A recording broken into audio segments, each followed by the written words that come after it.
చిన్న ప్రార్థన చేసుకుందామండి. మహాపరిశుద్ధుడా, మహాగణుడ, సర్వోన్నతుడ, సర్వాధికారి, సర్వశక్తిమంతుడ, కృపా కనికరముల తండ్రి, నీకు లెక్కలేని స్తుతులు స్తోత్రాలు దేవా. ఇంతవరకు అయా నీ కృపలో మమ్మల్ని అందరినీ భద్రపరిచినందుకై అయానికే నైనా స్తుతులు స్తోత్రాలు తండ్రి ప్రభా. అయా ప్రభా, ఇశ్రాయేలును కాపాడువాడు కొనుకడు నిద్రపోడని వాగ్దానం చేసిన దేవుడవు తండ్రి ప్రభా. మమ్మల్ని అందరినీ నైనా సజీవంగా ఉంచిన నీ కృపను బట్టి అయా నీకు లెక్కలేని స్తుతులు స్తోత్రాలు తండ్రి. అయా మేమున్న ఏమై ఉన్నామంటే తండ్రి ప్రభా, అది కేవలం నీ కృపను బట్టి తండ్రి ప్రభా. మా బలము కాదు, మా శక్తి కాదు, మా జ్ఞానము కాదు, మా ఆలోచన కాదు, అయా ఏది మాది కాదు తండ్రి ప్రభా. కేవలం నీ కృపను బట్టి మాత్రమే యా ప్రభా ఈ సమయానికి నీ సన్నిధిలో మేము ఉండి తండ్రి ప్రభా నీ వైపు చూస్తుండగా నీ సహాయం మాకు దయచేదేవా. నీకు వందనాలు తండ్రి. అయా నీ సంఘం ఎదుట నన్ను కూడా నీవు నిలబెట్టుకుని విధానాలను బట్టి నీకు వందనాలు తండ్రి. అయా నీ మాటను నేనైనా మాట్లాడచ్చుండగా అయా ప్రభా నీ సహాయమును నాకు దయచేసి అయా నీ మాటను నైనా ప్రభా నైనా నేను మాట్లాడినప్పుడు ప్రతి ఒక్కరికి నైనా అర్థమవుటకు సహాయమును దయచేసి నీ కృపలో నేను మమ్మల్ని జ్ఞాపకం చేసుకుని మహిమ పొందుమని మా ప్రభువును రక్షకుడైన యేసు నామమున అడిగి వేడుకొనుచున్నాము మా పరమ తండ్రి. ఆమేన్, ఆమేన్. ఇదిగో దేవా నా జీవితం ఆపాదమస్తకం నీకంకితం. ఇదిగో దేవా నా జీవితం ఆపాదమస్తకం నీకంకితం. శరణం నీ చరణం, శరణం నీ చరణం, శరణం నీ చరణం, శరణం నీ చరణం. ఇదిగో దేవా నా జీవితం ఆపాదమస్తకం నీకంకితం. ఇదిగో దేవా నా జీవితం ఆపాదమస్తకం నీకంకితం. పలుమార్లు వైదొలిగినారు పరలోక దర్శనము నుండి, విలువైన నీ దివ్య పిలుపును తగినట్టు జీవించనైతి. పలుమార్లు వైదొలిగినారు పరలోక దర్శనము నుండి, విలువైన నీ దివ్య పిలుపుకు తగినట్లు జీవించనైతి. అయినా నీ ప్రేమను నన్ను దర్శించినావు, అందుకై కరువు దేవా నీ శేష జీవితం. ఇదిగో దేవా నా జీవితం ఆపాదమస్తకం నీకంకితం. నీ దివ్య పిలుపుకు నేను లోబడలేక దేవా నా జీవితమును ఎప్పుడు నేను నీకు సమర్పిస్తున్నానయ్యా. నీ పాదాలే నాకు శరణములు యేసయ్యా, నీ పాదములే నాకు ఆశ్రయము యేసయ్యా. వేరే నాకు ఆశ్రయము లేదు యేసయ్యా, నీ పాదములే నాకు శరణములు యేసయ్యా. ప్రతి ఒక్కరు పాడదాం, ప్రతి ఒక్కరు ఆయన్ని స్తుతిద్దాం. శరణం నా జీవితము నీకు అంకితం యేసయ్యా, నీ పాదములే నాకు శరణములు యేసయ్యా. నీ వైపు చూస్తున్నాను యేసయ్యా, నీ మాటను మీరి నేను అనేకమైన కార్యాల్లో తిరుగుతున్నాను యేసయ్యా. ఇప్పటికైనా నా తప్పు నా పొరపాటు నేను గ్రహిస్తున్నాను యేసయ్యా. నీ పదాలను నేను ఆశ్రయిస్తున్నాను యేసయ్యా, నీ సన్నిధిని నేను ఆశ్రయిస్తున్నాను యేసయ్యా. నీ నా శేష జీవితాన్ని నీ సాక్షిగా నేను గణపగడతాను యేసయ్యా. అయ్యా నీ వైపు చూస్తున్నాను తండ్రి, నన్ను జ్ఞాపకం చేసుకోయ్యా. ప్రతి ఒక్కరు ఆయన వైపు చూద్దాం యేసయ్యా. నీకు స్తుతి రక్ష, నీ పదాలను నేను ఆశ్రయిస్తున్నానయ్యా. నీ పాదాలను నీ పట్టుకొని హృదయ అడుగుతున్నానయ్యా. భారమును సగి నాకున్న సమస్యలను బట్టి నిన్ను అడుగుతున్నాను యేసయ్యా. ప్రార్థించ పని చేయని అవును తండ్రి, నీ పాదాలు నీ పట్టుకొని పాదముల చెంత చేరి నీ పాదాలు పట్టుకొని నీ ప్రార్థించుటకు నాకు నేర్పు చిత్తంబు తండ్రి. నా జీవితం అంతా నీ పాదాల నెరవేర్చనిమ్ము. దగ్గర పెడుతూ నీ ఉన్నానయ్యా. హృదయ నా విలువైన భారమును జీవితాన్ని నీ సగి పాదాల దగ్గర పెడుతున్నానయ్యా. విలువలేని నన్ను ప్రార్థింప విలువైన పని దానిగా సిద్ధపరిచే దేవుడు నీవు యేసయ్యా. రాజా, నీవు నన్ను జ్ఞాపకం చేసుకో తండ్రి. రాజా, నీ సాక్షిగా నన్ను నిలబెట్టుకోయ్యా. నీ సాక్షిగా నన్ను నిలబెట్టుకో యేసయ్యా. నీ దరికి నన్ను ప్రతి చేర్చుకో యేసయ్యా. చోట నీ సాక్షిగా హల్లెలూయా. అవును తండ్రి, ప్రభువా నన్నుండనిమ్ము. అవును ప్రభువా. రాజా, ప్రతి నీకు స్తోత్రం. చోట నీ అవును సాక్షిగా యేసయ్యా. నీ సాక్షిగా నేను నిలబడాల ప్రభువా ప్రభువా. నా జీవితంలో ఉన్న ప్రతి సమస్యలు నీ నన్నుండనిమ్ము. పాదాల దగ్గర పెట్టినాను. ఇదిగో వాటి నుండి నాకు దేవా విడుదలిచ్చి నీ సాక్షిగా నా నన్ను నిలబెట్టుకో ప్రభు అని జీవితం అడుగుతున్నావా? ప్రియ సహోదరుడి, ప్రియ సహోదరి, ఒక్కసారి ఆయన వైపు చూడు. ఆయన పాదములే నీకు ఆశ్రయములై ఉంచున్నవి. ఆయన పాదములే నీకు శరణములై ఉంచున్నవి. ప్రియ సహోదరి, ఏ వైపు చూస్తున్నావు? ఎవరిని నీవు ఆశ్రయిస్తున్నావు? తల్లి, ఒక్కసారి నీవు ఆయన వైపు చూడు. ఆయన పాదముల వైపు చూడు. ఆయన చెయ్యి వైపు చూడు. అవును తండ్రి, శరణం నీ పాదములే మాకు నీ శరణములు. చరణం నీ పాదములే మాకు ఆశ్రయములు. శరణం యేసయ్యానికి నీ స్తోత్రం. చరణం హల్లెలూయా, హల్లెలూయా. శరణం అవును యేసయ్యా. నీ చరణం ఇదిగో దేవా నా జీవితం ఆపాదమస్తకం నీకంకితం. ఇదిగో దేవా నా జీవితం ఆపాదమస్తకం నీకంకితం. పలుమార్లు వైదొలిగినాను నీ పరలోక దర్శనము నుండి. నీవు నన్ను పిలుస్తున్నావయ్యా. విలువైన నీ దివ్య పిలుపుకు నీ పిలుపుకు నేను లోబడలేకుండా ఉన్నానయ్యా. తగినట్లు రాజా, నన్ను క్షమించవా తండ్రి. ఈ మధ్యాహ్న సమయమందు నిన్ను అడుగుతున్నానయ్యా. అవును ప్రభువా, నీ ప్రేమతో నిన్ను నన్ను దరి చేర్చుకుంటున్నావయ్యా. నీ మాట వినకపోయినా నాయనా, అందుకై నీ ప్రేమతో నువ్వు నన్ను దరి చేర్చుకున్నటకు నాకు సమీపములో ఉన్నావు తండ్రి. నా శేష ఆయన వైపు చూద్దామమ్మా. జీవితం ఆయన వైపు చూద్దామయ్యా. అందుకై గైకొను దేవా ఈ నా శేష జీవితం. ఇదిగో దేవా నా జీవితం ఆపాదమస్తకం నీకంకితం.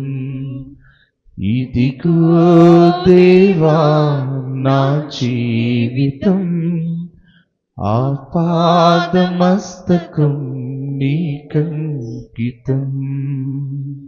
హల్లెలూయా. అవును తండ్రి, నా జీవితము నీ చేతిలో పెడుతూ ఉన్నానయ్యా. నీ పాదములే నాకు ఆశ్రయములు తండ్రి. నీ పాదములే నాకు శరణములు యేసయ్యా. వేరే ఆధారము నాకు ఏదీ లేదు నాయనా. ఇప్పటి వరకు నేను ఎవరిని ఆశ్రయిస్తున్నానో, ఎవరి వైపు చూస్తున్నానో ప్రభువా, ఈ మధ్యాహ్న సమయమందు వాక్యము ద్వారా నీవు నాతో మాట్లాడు యేసయ్యా.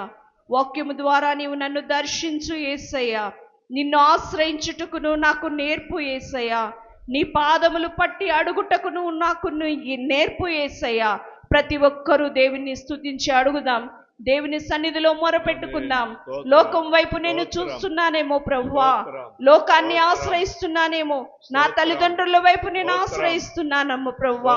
వారి సహాయము కొద్దిదే ప్రభువా. వారు చేసే మేలు కొద్దిదే కానీ నీవు నా జీవితం అంతా నన్ను ఆదుకునే దేవుడు వింటున్నావు. నీ పిలుపుకు నేను దూరముగా ఉన్నప్పటికీ ప్రభువా, నీవు నన్ను వెదకి రక్షించే దేవుడు వింటున్నావయ్యా. నీ సాక్షిగా నన్ను నిలబెట్టుకునే దేవుడు వింటున్నావయ్యా. ఈ మధ్యాహ్న సమయమందు నీవు నాతో మాట్లాడు తండ్రి. నీవు నా మధ్యను ఉండమని వేడుకుంటున్నానయ్యా. నాతో ఉండమని నీ సన్నిధిలో ప్రార్థిస్తున్నానయ్యా.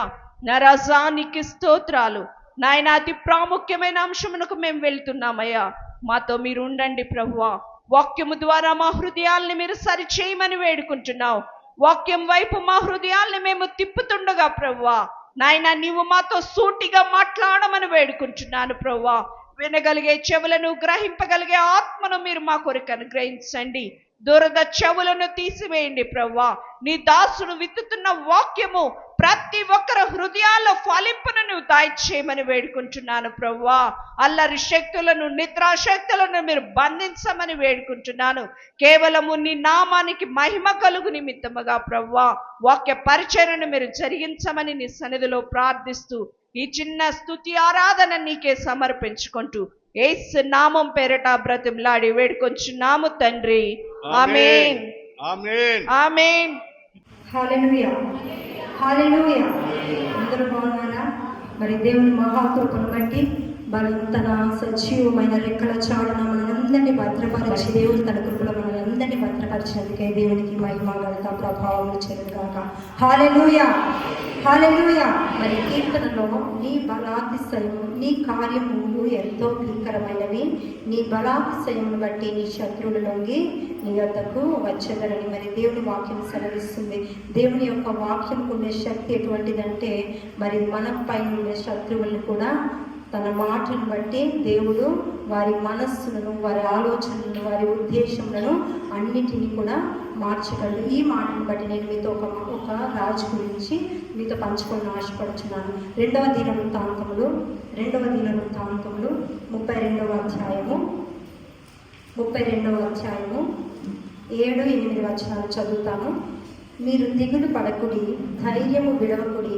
అశ్షూరు రాజుకైనను అతనితో కూడా ఉన్న సైన్యం అంతటికైనను మీరు భయపడవద్దు, విస్మయం ఉండవద్దు. అతనికి కలిగి ఉన్న సహాయము కంటే ఎక్కువ సహాయము మనకు కలదు.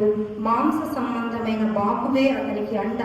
మనకు సహాయము చేయుటకును మన యుద్ధములను జరిగించుటకును మన దేవుడని యెహోవా మనకు తోడుగా ఉన్నాడని చెప్పగా జనులు యూదా రాజైన హిజ్కియా చెప్పిన మాటల యందు నమ్మిక ఉంచిరి.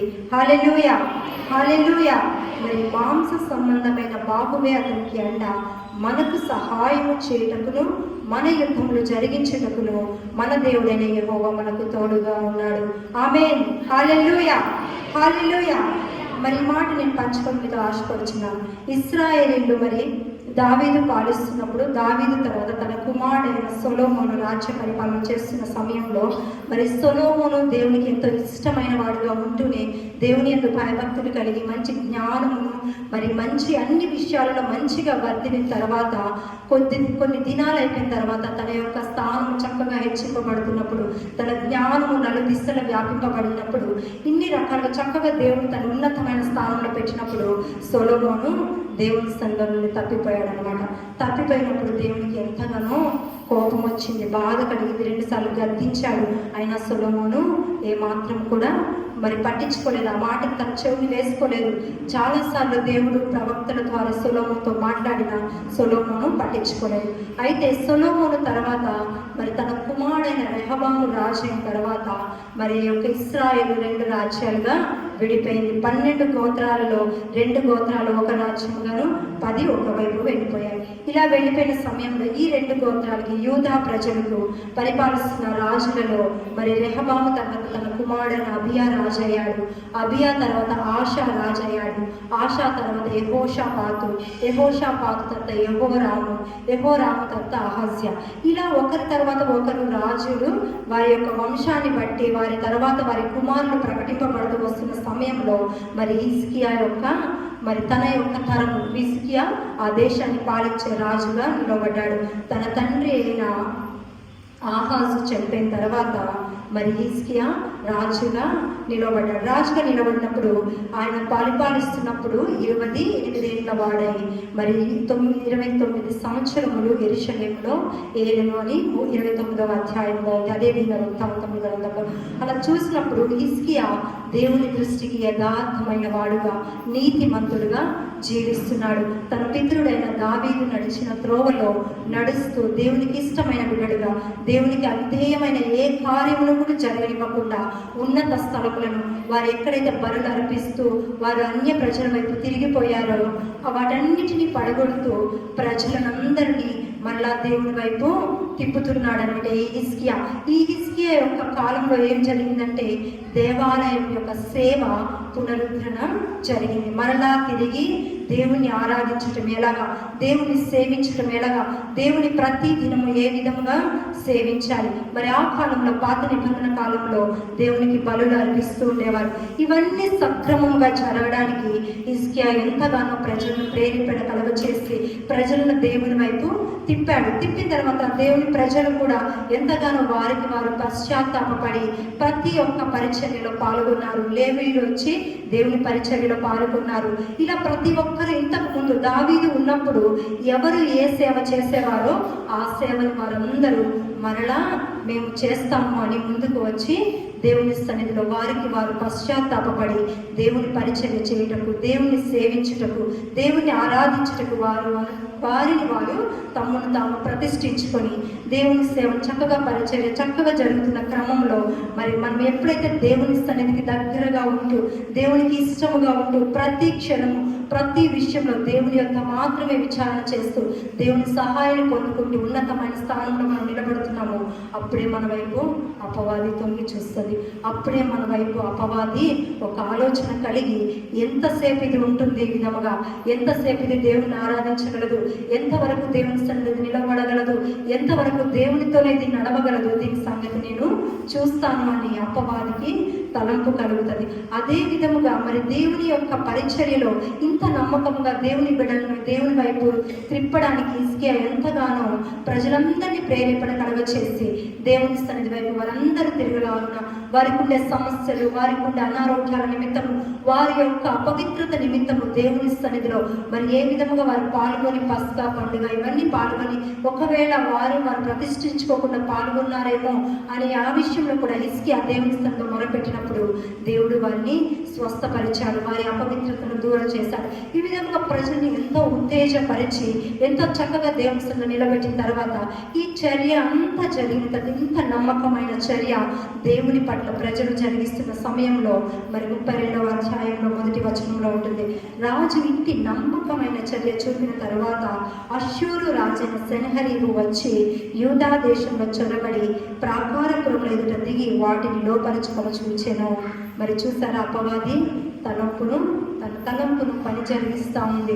ఇంత చక్కటి చర్య దేవుని యందు భయభక్తులు కలిగి ఇన్ని సంవత్సరాలు 2024 సంవత్సరం మొదటి నెల మొదలుకొని ఇంతవరకు దేవుని సన్నిధిలో నువ్వు ఎంతో భయముతో భక్తితో మరి ఎంతో విశ్వాసముతో ప్రతి క్షణము ప్రతి దినము దేవునిపై ఆధారపడుతూ ఒకవేళ ఇంకా సమస్యలను బట్టి నువ్వు ప్రార్థిస్తూ దేవుని సన్నిధిలో ఇంకా అడుగుతున్నప్పుడు మరి దేవుడిని ప్రతి సమస్యను తీసివేసి ప్రతి భయాన్ని తొలగించి ప్రతి ఒక్క పరిస్థితిని నీకు చక్కగా అనుకూలపరిచిన తర్వాత అపవాది ఆలోచన కలిగి ఉంది. ఇంత చక్కగా ఇన్ని రోజులు వెళ్ళిపోయింది, మరి ఇంకొక 2 రోజుల్లో వారి సంఘం అంతా కలిసి దేవుడు జన్మించాలని, మరలా నిన్ను స్తుతించాలని, నిన్ను ఆరాధించాలని ఎంతగానో వారందరూ వారిని వారు సిద్ధపరచుకుంటున్నారు కనుక మరి నేను ఒకసారి తొంగి చూడను అని తన అవకాశం కోసం ఎదురు చూస్తుంది కనుక ఏ క్షణం కూడా తనకి అవకాశం ఇవ్వకూడదు. మరి ఇక్కడ రాజు కూడా ఎంత నమ్మకమైన చర్యను అంటే దేవుని పట్ల ప్రజలను వారందరినీ ప్రేరేపితం చేసి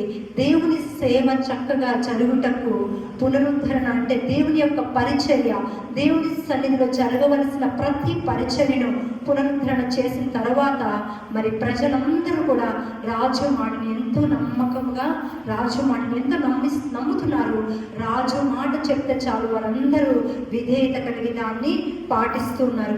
ఈ సమయంలో మరి సెన్హెరీబు అనే ఒక రాజు, అష్షూరు దేశం యొక్క రాజు యెరూషలేమును ముట్టడించాలని ఆలోచనతో వచ్చాడు. ప్రియ సంఘమా, మరి అపవాది కూడా ఇదే తలంపుతో ఉంటుంది. ఇంత నమ్మకంగా దేవుని సన్నిధికి వెళ్ళిపోతుంది, సమయానికి వెళ్ళిపోతుంది. 10 గంటలకు మార్చారు, 10 గంటలకు వెళ్ళిపోతున్నారు, కరెక్ట్గా అంతా చక్కగా కూర్చుంటున్నారు అని ఈ తలంపుతో అపవాది తొంగి చూస్తూ ఉంటుంది. ఎవరిని పడగొడదామా, ఎవరిని మృంగుదామా అని గర్జించు సింహం వల్లే అపవాది తిరుగుతూ ఉంటుంది. ఇంతవరకు నీవు ఆ విధంగా లేకపోయినా, ఇంతవరకు నువ్వు భయభక్తులతో దేవుని సన్నిధిలో ఉన్నా, ఇంకా రెట్టింపైన భయము భక్తి దేవుని పట్ల నువ్వు కనపరిచి విశ్వాసంతో ఉండాలి. మరి అలాగా ఆ యొక్క రాజు ఆ ప్రాకారపురములను పడగొట్టాలని వారిని లోపరుచుకోవాలని ఆలోచనతో వచ్చినప్పుడు మరి వచ్చాడు. రాజు వస్తున్నాడు, దండెత్తి వస్తున్నాడు. వచ్చినప్పుడు మరి అందరూ రాజు యొక్క మాటను నమ్ముతున్నారు, అందరూ దేవుని పైన నమ్మకం కలిగి ఉన్నారు. అప్పుడు మరి రాజు చెప్తున్నాడు వారి ప్రజలతో, మీరు వెళ్ళి రాజు వీధులలోకి వెళ్ళండి, అందరినీ ధైర్యపరచండి, సైనికులారా మీరు వెళ్ళండి, వారి మాటలకు వారు భయపడకుండా ధైర్యంగా ఉండమని చెప్పండి అని ఇలాగూ చెప్తున్నాడు. ఏమని చెప్తున్నాడంటే, మీరు దిగులు పడకుడి, ధైర్యము విడవకుడి, దిగులు పడకుడి, నిబ్బరము కలిగి ధైర్యంగా ఉండమని దేవుడు వాగ్దానం చేశాడు. యెహోషువకు వాగ్దానం చేసిన దేవుడు మనకు కూడా అదే వాగ్దానమును మనతో మాట్లాడుతున్నాడు. దిగులు పడకుడి, చర్యకుడి, ధైర్యమును విడవకుడి అని. మరి ఎటువంటి పరిస్థితుల్లో నీవు ఉన్నావు, ఇంతవరకు దేవుడు తన కృపను బట్టి జ్ఞాపకం చేసుకుంటూ ప్రతి విషయంలో నీకు సహాయం చేస్తూ నడిపిస్తున్న దేవుడు. ఒకవేళ ఈ సడన్గా ఏదో ఒక సమస్య వచ్చిందనుకోండి, ఒక ప్రతికూలమైన పరిస్థితులు నీకు తెలియకుండానే కలిగినప్పుడు మరి దేవుని సన్నిధిని అడగాలి. ఏ పరిస్థితులను బట్టి, ఏ తలంపును బట్టి, ఏ ఉద్దేశమును బట్టి, అయా ఈ దినాన్ని నీ సన్నిధికి నేను వెళ్తున్నాను, నీ మాట ద్వారా నన్ను ధైర్యపరచు, ఈ పరిస్థితి నాకు వచ్చిందని నీవు దేవుని సన్నిధిలో అడిగి మరి దేవుని సన్నిధికి వస్తున్నప్పుడు నీవు ఆ విధంగా సిద్ధపడి వచ్చి ఉంటే దేవుడు నీతో మాట్లాడుతున్నాడు. దిగులు పడకుడి, ధైర్యమును విడవకుడి, నిబ్బరము కలిగి ధైర్యంగా ఉండమని దేవుడు వాగ్దానం చేస్తున్నాడు. అంత మాత్రమే కాదు, ఇంకా ఆ యొక్క రాజు ఏమని చెప్తున్నాడంటే, అష్షూరు రాజు పైనను అతనితో కూడా ఉన్న సైన్యం అంతటికైనను మీరు భయపడవద్దు, విస్మయం పొందవద్దు. మరి దేవుడు మనతో మాట్లాడుతున్నాడు. ఒకవేళ ఒక గుంపుగా లేకపోతే ఒక సమస్య చాలా భయంకరమైన ఒక ప్రవాహంలాగా నీ వైపుకు వస్తుంది అంటే దాన్ని బట్టి నీవు భయపడవద్దు, విస్మయం పొందవద్దు, ధైర్యంగా ఉండమని చెబుతున్నాడు. దేవుడు మన కాపరి కనుక మరి ఆయన్ని బట్టి మనము ధైర్యంగా ఉండాలి. అంత మాత్రమే కాదు, ఇంకా రాజు ఏమని చెప్తున్నాడంటే, అతనికి కలిగిన సహాయము కంటే ఎక్కువ సహాయము మనకు కలదు. హల్లెలూయా, హల్లెలూయా. మరి ఏది ఒక్క పరిస్థితులను బట్టి నీవు ఒంటరిగా అయిపోయావో, మరి ఎటువంటి భూమి వివాదాలను బట్టి నీవు ఒంటరిగా నిలబడి ఉన్నావో, ఎటువంటి మరి కుటుంబంలో కొన్ని పరిస్థితులు ఒంటరిగా చేస్తాయి, ఆ పరిస్థితుల్లో మనము ఏమి చేసుకోలేము, మనల్ని ఒంటరిగా నిలబెట్టేస్తాయి అన్నమాట. అందరూ ఒకటి అయిపోతారు, అప్పుడు దాకా చాలా బాగుంటారు, ఆ ఒక్క క్షణంలోనే మనం ఒంటరి అయిపోయినట్టు ఉంటాము, మనకేం చేయాలో అర్థం కాదు. కానీ మరి వారికి ఉండే సహాయం కంటే మనకుండే సహాయము ఎంతో గొప్పది. దేవుడు ఇక్కడ మనతో మాట్లాడుతున్నాడు. ఆ యొక్క రాజుకున్న సహాయము కంటే ఎక్కువ సహాయము మనకు కలదు కనుక దేవుని బట్టి మనము ధైర్యంగా ఉండాలని నేను ఈ మాటలు మీకు తెలియజేస్తున్నాను. అంత మాత్రమే కాదు, వారికి ఉండే సహాయము, వారికి ఉండే బాహు ఎటువంటిదంటే, వారికి మాంస సంబంధమైన బాహువే అతనికి అండ. మనకు సహాయము చేయుటకును, మన యుద్ధములు జరిగించుటకును మన దేవుడైన యెహోవా మనకు తోడుగా ఉన్నాడు. హల్లెలూయా, హల్లెలూయా. మరి మనుషులు వారి మాటలను బట్టి, వారి చూపును బట్టి, వారి ప్రవర్తనను బట్టి, వారి యొక్క తలంపులను బట్టి మనల్ని కుమిలింప చేయవచ్చు. కానీ దేవుని యొక్క సహాయం మన పక్షంలో ఉండేవాడు ఎంతో శక్తివంతుడు, మన పక్షంలో యుద్ధములు చేయవాడు గొప్ప దేవుడు కనుక, మన పక్షంలో వ్యాజ్యమాడేవాడు మన దేవుడు కనుక మనం ఆ పరిస్థితులను బట్టి ధైర్యము కలిగి మరి దేవుడు ఈ మాట మనకు సెలవిస్తున్నాడు. ఏమని అంటే, మన యుద్ధములు చేయటకును మన పక్షంగా మనకు సహాయం చేయటకు దేవుడు మనకు తోడుగా ఉన్నాడు అని. మరి ఈ యొక్క కీర్తన భాగంలో చదువుతున్నప్పుడు, ఈ 66వ కీర్తనలో చదువుతున్నప్పుడు మరి దేవుడు ఎంతగానో మనకు ధైర్యం కలగ చేస్తున్నాడు. ఏమంటే, నీ కార్యములు ఎంతో భీకరమైనవి, నీ బలాతిశయమును బట్టి నీ శత్రువులు నీ యొద్దకు వచ్చెదరు. మరి ఈ యొక్క అశ్షూరు రాజు ఎంతో భయపెడుతున్నాడు, ఎంతో భయాన్ని కలగచేస్తున్నాడు, ఎంతో ఆందోళనని కలగచేస్తున్నాడు, ఎంతో కలవరాన్ని కలగచేస్తున్నాడు. నీకుండే సమస్య కూడా ఇటువంటి పరిస్థితుల్ని కలగచేస్తూ ఉంటే ఈ ప్రార్థనను బట్టి మరి హిజ్కియా ఏ విధంగా ధైర్యపడి ప్రజలను ధైర్యపరుస్తున్నాడు, దేవుని మాటను బట్టి ధైర్యపరుస్తున్నాడు. ఈ మాటను బట్టి దేవుని స్థలంలో మరి ప్రార్థించినప్పుడు ప్రవక్త ద్వారా, యెషయా ప్రవక్త ద్వారా దేవుడు సెలవిచ్చి ఆ ప్రార్థనను ఆలకించి మరి దేవుడు ఎంత ఆశ్చర్యమైన కార్యాన్ని చేశాడంటే మరి ఆ యొక్క అశ్షూరు రాజే మరి సిగ్గు నుండి వెళ్ళిపోయాడంట. అదే 32వ అధ్యాయము 21వ వచనం చదువుతాను, వినండి. రాజు అయిన హిజ్కియాయును ఆమోజు కుమారుడైన యెషయాను ప్రవక్తయును ఇందును గురించి ప్రార్థించి ఆకాశము తట్టు చూచి మొరపెట్టగా యెహోవా ఒక దూతను పంపెను. అతడు అశ్షూరు రాజు దండులోని పరాక్రమశాలందరినీ, సేనా నాయకులను, అధికారులను నాశనం చేయగా అశ్షూరు రాజు సిగ్గునొందిన వాడై తన దేశమునకు తిరిగిపోయాను. హల్లెలూయా, హల్లెలూయా. మరి దేవుని సందం మొరపెట్టినప్పుడు ఆకాశము వైపు ఆకాశము తట్టు నీ కన్నులెత్తి చూచినప్పుడు నీ చేతులు దేవుని వైపే చాపాలి. నీ సమస్యను బట్టి మనుషుల వైపు చాపితే 10 మంది 10 రకాలుగా నీ చేతిని లాగినప్పుడు ఆ సమస్యకు పరిష్కారం లేదు, ఆ సమస్యకు ఎటువంటి పరిష్కారం లేదు.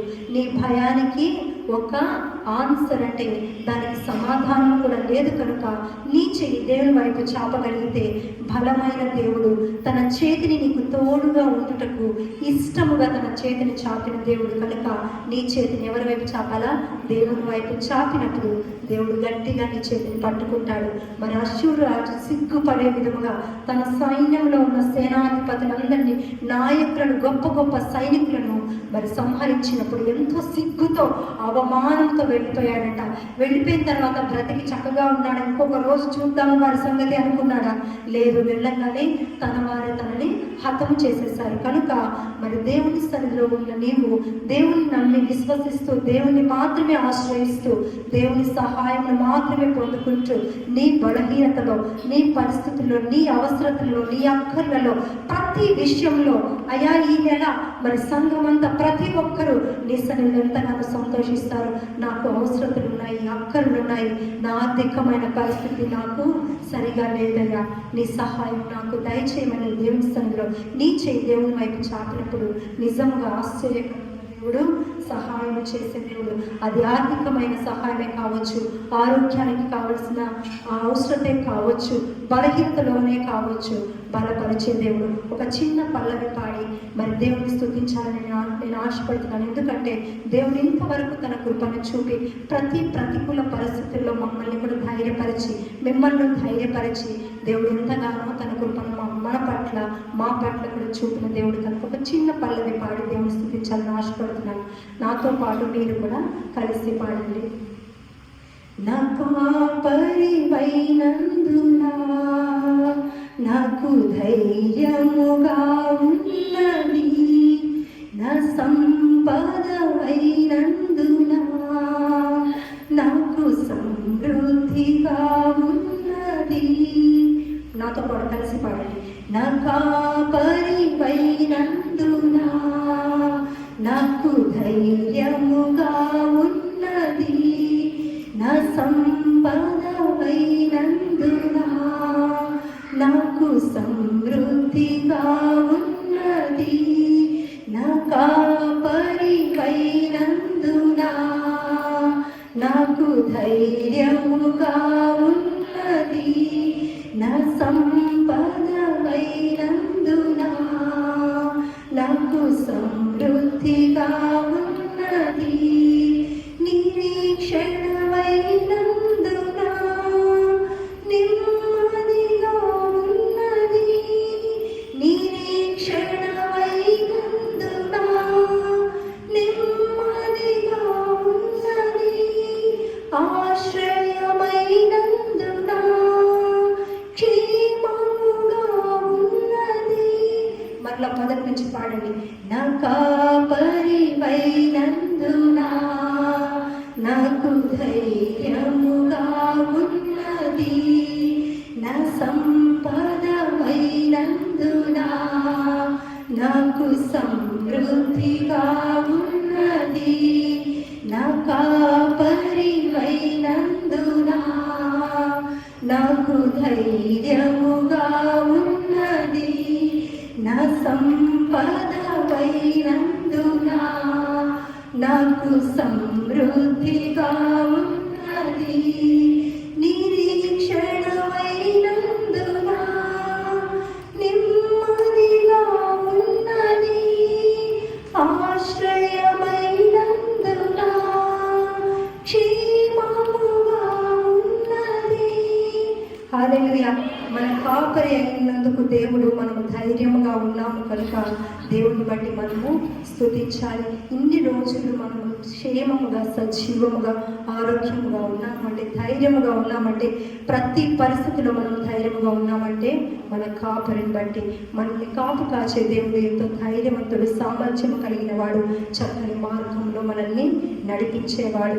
సమృద్ధి కలిగి మనం ఎప్పుడు ఉంటామంటే ఆయన్ని మనము నమ్మినప్పుడు, మరి ఆయన్ని మనము మన సంపదగా దేవుని చేసుకున్నప్పుడు అన్ని విషయాలలో దేవుడు మనకు సమృద్ధిని కలుగజేస్తాడు. దేవుని ఏ విధంగా సంపద చేసుకోవాలి అని మీకు ఆలోచన వస్తే దేవుని సన్నిధిలో మొరపెట్టాలా, దేవునికి ఇవ్వవలసిన సమయాన్ని దేవునికి ఇచ్చినప్పుడు నీ పనిలో నీ ఆలోచన బట్టి పరుగు తీయకుండా నీకుండే ఒక పనిని బట్టి దేవుని సన్నిధిలో విజ్ఞాపన చేసినప్పుడు సమృద్ధిని కలుగజేసే దేవుడు.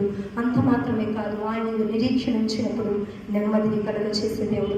ప్రతి ప్రతికూలమైన పరిస్థితుల్లో, అల్లజడి రేగుతున్న ప్రతి సమస్యలో, ప్రతి విషయంలో కూడా ఎంతో నెమ్మదినిచ్చే దేవుడు తన యొక్క పనిలో మనల్ని చక్కగా వాడుకుంటాడు.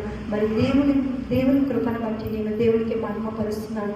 మరి మన ఆత్మీయ తండ్రిని దేవుడు బలపరుస్తూ ఈ పాట నేను విన్నప్పుడు, మరి కొన్ని నెలల క్రింద నేను విన్నప్పుడు ఎంతగానో దేవుడిని స్తుతించాను. అవునయ్యా, నిన్ను బట్టి మేము ధైర్యంగా ఉన్నాము. ఏ పరిస్థితి అయినప్పటికీ, ఎటువంటి ప్రతికూల పరిస్థితులు మేము ఎదుర్కొంటున్నప్పటికీ, మేము ఈ క్షణం వరకు, ఈ రోజు వరకు ఆలోచిస్తూ ఉన్నప్పటికీ, ఎక్కడ మేము కోల్పోయిన దాన్ని ప్రతి క్షణము జ్ఞాపకం చేసుకుంటూ దేవుని స్థలంలో దేవుని వైపు చూసినప్పుడు మమ్మల్ని ధైర్యపరుస్తున్నాడు.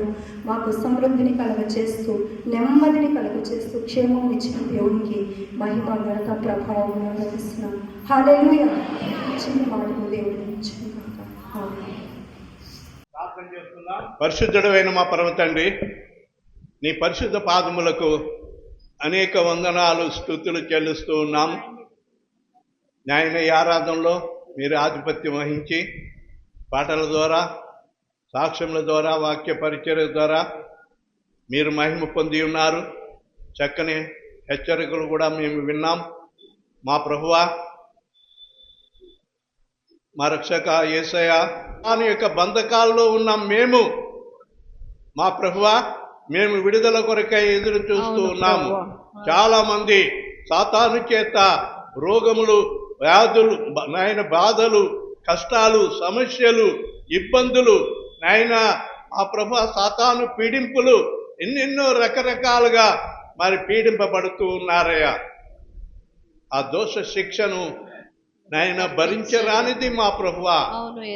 రాజా, వాటి నుండి విడిపించి నెమ్మది దయచేయండి, సమాధానము దయచేయండి.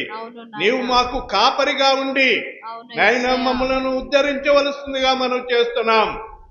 మా ప్రభువా, ప్రతి ఒక్కరిని నీ పాదాలకు అప్పగిస్తున్నాను నాయన. ప్రతి కుటుంబాన్ని మీ రెక్కల చాటున భద్రపరచండి నాయన. ఎంతమంది నీ సన్నిధిని నిర్లక్ష్యం చేసి రాకుండా నాయన మా ప్రభువా, నీ దోష శిక్షను వారు భరిస్తున్నారు నాయన. మా ప్రభువా, వారి దోషమునైతే క్షమించువాడవు గాని నాయన వ్యక్తులను నీవు క్షమించువాడవు కాదు నాయన.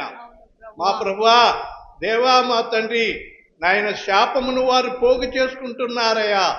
నీ సన్నిధిలో ప్రవర్తించవలసిన రీతిగా ప్రవర్తించలేక, నీ ఆజ్ఞలను అనుసరించలేక, నేను ఆరాధించలేక దూరం అవుతున్న వారిని మీరు దర్శించి నీ వైపు తిరుపుకొనండి.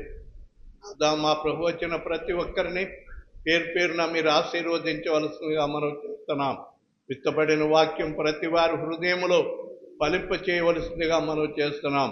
వాక్యము విని నాయన మా ప్రభువా భీతి చెంది ధైర్యం నాయన నీ వైపులకు మేము మా ప్రభువా తిరగలిగే కృప అనుగ్రహించమని మనం చేస్తున్నాం.